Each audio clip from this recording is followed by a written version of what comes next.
আমার আব্বার দাড়িগুলো কবরের ওই পাশে ফেলানো, আমি নিজের হাতে আমি দাড়িগুলো টোকাইয়ে রাখছি। আমার আব্বার দাড়ি, মাংস, ইটি, কাপড় টুপড় সব ফালানো, ছিড়ানো ছটানো সব জায়গায়। পুরা গ্রামের মানুষ স্তব্ধ হয়ে গেছে যে এরা কত বড় নিষ্ঠুর, কত বড় জঘন্য। আমাদের কবরস্থান থেকে আজকে নিশিরাত্রে 6টা লাশ উঠাই নিয়ে, লাশগুলি সব পচে নেই এখনো। তারপরে তাদেরকে পাশে একটা বাগানে নিয়ে ব্লেড দিয়ে চাইছে দাড়ি টাইনে কি বিচ্ছিরিভাবে, এটা বলার মতো না। আমরা খুব মর্মাহত। আমরা তো অনেক কষ্টের বিনিময়ে আমরা সাংবাদিকের সাথে কথা বলতেছি, আসলে আমাদের কথা বলার মতো কোনো ভাষা নাই।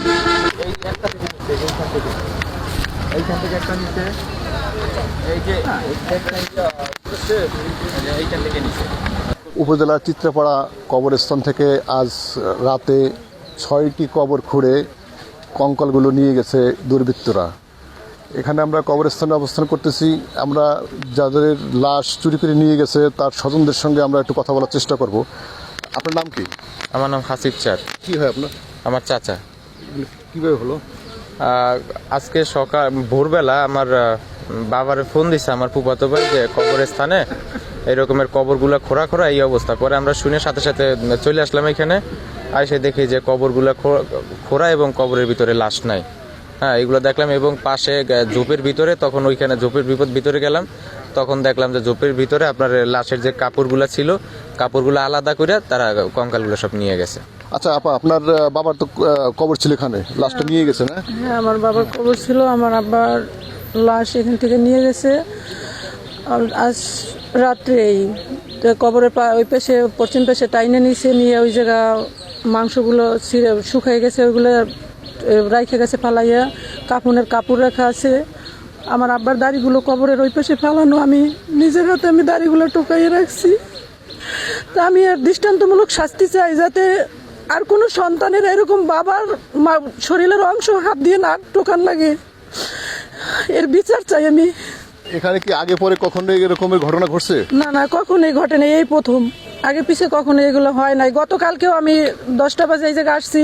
আমার আব্বার কবরের পাশে দাঁড়াই আমি কবর জিয়ারত কইরা কান্নাকাটি কইরা, আমার মা অসুস্থ, আমি মার কাছে গেছি। কালকে সন্ধ্যায় আমি বাড়ি গেছি, সকালবেলা একদম 6টা বাজে আমার ছোট কাকা ফোন দিছে। তারপরে আমি কবরস্থানে আসলাম, আইসে দেখি যে এই অবস্থা, আমার আব্বার লাশ উঠে নিয়ে গেছে। আমার আব্বার দাড়ি, মাংস, ইটি, কাপড় টুপড় সব ফালানো, ছিড়ানো ছটানো সব জায়গায়। এর শাস্তি চাই আমরা, বিচার চাই। আমাদের কবরস্থান থেকে আজকে নিশিরাত্রে 6টা লাশ উঠাই নিয়ে, লাশগুলি সব পচে নেই এখনো। তারপরে তাদেরকে পাশে একটা বাগানে নিয়ে ব্লেড দিয়ে চাইছে দাড়ি টাইনে কি বিচ্ছিরিভাবে, এটা বলার মতো না। আমরা খুব মর্মাহত। আমরা তো অনেক কষ্টের বিনিময়ে আমরা সাংবাদিকের সাথে কথা বলতেছি, আসলে আমাদের কথা বলার মতো কোনো ভাষা নাই। আমাদের কথা বলার মতো, আমরা পুরা গ্রামের মানুষ স্তব্ধ হয়ে গেছি যে এরা কত বড় নিষ্ঠুর, কত বড় জঘন্য। এখন আমরা এই ব্যাপারে কোটালীপাড়া, গোপালগঞ্জ যে প্রশাসন আছে, এদের প্রতি আমরা দ্রুত আহ্বান জানাইতেছি যে এটা দ্রুত সম্ভব এটা তদন্ত করিয়া দৃষ্টান্তমূলক শাস্তির দাবি জানাইতেছি। 5 মাস আগে চানমিয়া চাঁদ 85 বছর বয়সী মুরব্বী মৃত্যু হয়, এখানে তার কবর হয়। তার লাশটা রাতে চুরি হয়ে যায়। আমরা তার মেয়ে হাওয়া বেগমের সঙ্গে একটু কথা বলবো। আমার বাবা এই অক্টোবরের 30 তারিখ মারা গেছে। এই 5 মাস 5 দিন চলে। আমার বাবা 2টা মসজিদ গড়ছে, মসজিদে নামাজ পড়ছে, শশিনের মুরিদ ছিল, আর জামাতে গেছে, তাবলিগে গেছে। আমার বাবা অনেক ফরজগারি ছিল। তার এই লাশটা কে নিল, এই আপনার কাছে এইটার সুস্থ তদন্ত চাই, আর সরকারের কাছে এইটা বিচার চাই। আমি এই জায়গা বাড়িটা আমি শুনলাম যে এই জায়গায় 5-6টা লাশ নিয়ে গেছে, বুঝছেন। এইখান থেকে শুনকে আমরা বাড়িতে চলে গেছি। চলে গিয়ে দেখলাম যে 6টা লাশ উঠাইয়ে নিয়ে গেছে। এই চামাতেই আমি 6টা উঠেছি, মানে 3টে নিছে। হ্যাঁ, 3টে নিছে, আর নিতে পারে নাই। এই চামাত আমি করছি। আমার বাড়ির শীতকুণ্ড, আমি তো জানি না, শুনছি কোটালীপাড়া যে লাশ নিয়ে গেছে, আমি দেখার জন্য আসছি। তা দেখতেছি আসলে 5-6টা লাশ কবর খোঁচা।